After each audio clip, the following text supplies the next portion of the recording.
Hello again, everyone. This is Rudolph Wilkins with Forgotten Fitness, and today we will finally be discussing the long-forgotten barbell bent press. This exercise was exceptionally popular with circus strongmen and even early bodybuilders all the way until the late 1940s.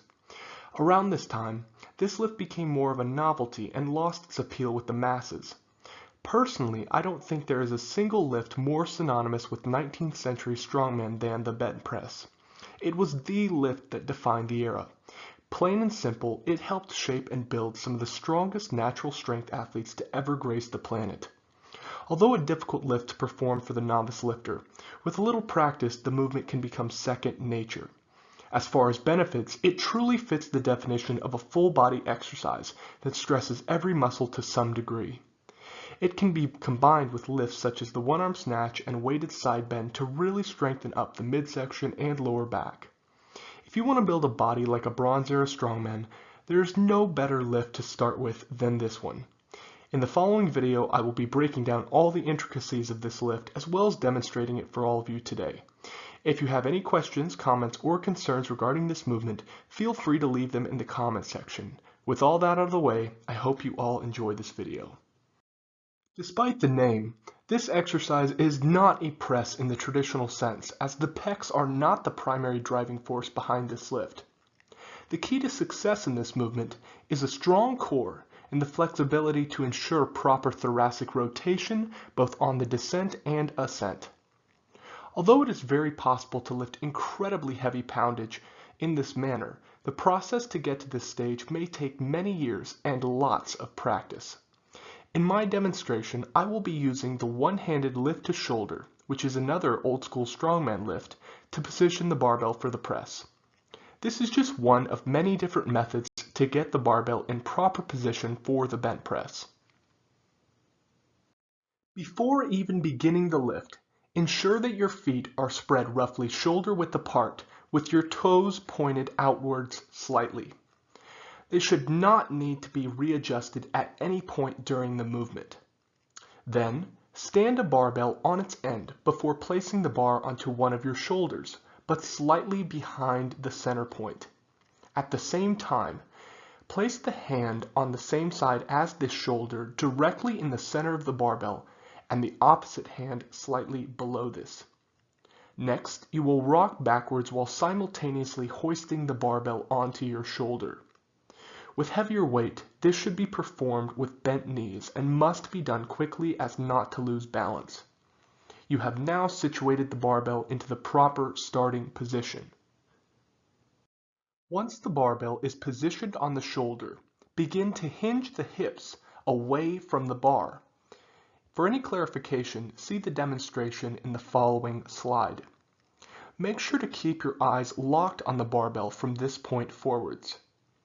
As you begin to bend at the hips, make a solid connection between your elbow and hip or side and brace the abdominals.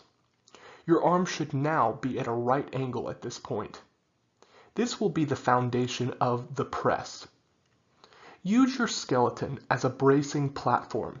You will not complete a heavy bent press off muscular strength alone. At this point, slowly begin to drop lower and lower while keeping the barbell on the same plane. Once at the bottom, your arm should be almost fully extended. Your lifting arm should now make a straight line with your opposite foot. Once you have completed the press portion of the lift, begin to stand up slowly in a corkscrew fashion. Allow the barbell to rotate naturally in the hand as you stand.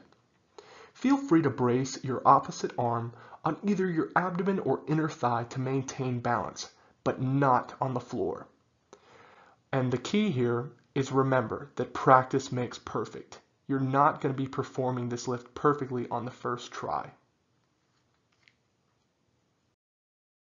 To begin this lift, I have laid a barbell out in front of me. I then hoist it onto one end before placing it onto my shoulder slightly behind the center point. I then grasp it with both hands and lift my body back and the barbell onto my shoulder. At this point you can see that I have my eyes locked on the bar and I begin to hinge away and down. You can see the flexibility it takes in your hips and your shoulders.